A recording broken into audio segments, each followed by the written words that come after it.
Yes ma'am. देखिए बच्चों, आज के क्लास में हम लोग क्या पढ़ेंगे? साम एक किसान, है ना। चैप्टर क्या है? 6। चैप्टर 6 है।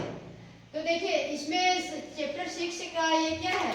दोहा है ना, कविता, यानी कि कविता पद खंड से। तो ये इसको लिखने वाले कौन है?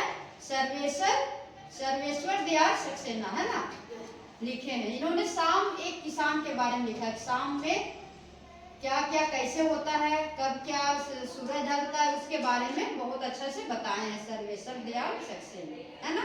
तो हम लोग देखिए ये कविता तो हम लोग बहुत अच्छे से पढ़ चुके हैं। इस कविता के क्वेश्चन आंसर हम लोग करेंगे, है ना।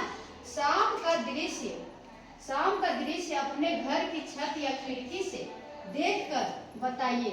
उनका कहना है, बोल रहा है शाम का दृश्य, शाम का समय, मतलब शाम का दृश्य मतलब देखना होता है। शाम के समय छत या खिड़की से देखकर बताइए कि शाम कब हुई है ना, शाम कब से शुरू हुई है।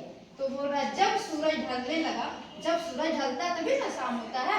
जब सूरज ढलने लगा और आसमान का रंग बदलने लगा, है ना, तभी शाम होता है। दूसरा क्वेश्चन है, सूरज डूबने में कितना समय लगता है? सूरज डूबने में कितना समय लगता है? तो देखिए बच्चों, सूरज डूबने में लगभग आधा घंटा लगता है ना। ये सर्वेश्वर दयाल सक्सेना का कहना है ना। अब ग क्वेश्चन देखेंगे, इस बीच आसमान में क्या क्या परिवर्तन आए? इस बीच आसमान में क्या क्या परिवर्तन आए?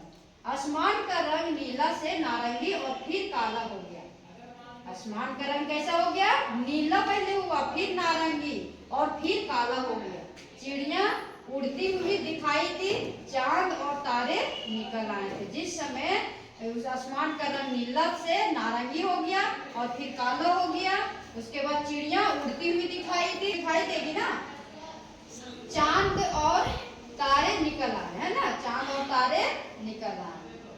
अब तीसरा क्वेश्चन है, मोर के बोलने पर कवि को लगा जैसे किसी ने कहा हो सुनते हो, नीचे गए पक्षियों की बोली सुनकर उन्हें भी एक या दो शब्दों में बांध ले। कवि का कहना है कि उनको ना कोई आवाज सुनाई दिया, है ना, तो लगा कि चिड़िया का आवाज है। वही बोल रहे सुनते हो, नीचे गए, उनका आवाज सुन के नीचे गए, पक्षियों की बोली सुनकर उन्हें भी एक या दो शब्दों में बांध लिया। तो यहाँ पे चिड़िया का बोली पर दो दो शब्द लिखना है। कबूतर है, कौवा है और मैना है। तो कबूतर का हम लोग जानते हैं कि गुटुरगु बोलता है ना। कौवा काव काव बोलता है और मैना चहकती और बतियाते रहती है ना। ठीक है बच्चों, अब उससे आगे और क्वेश्चन अभी बताते हैं।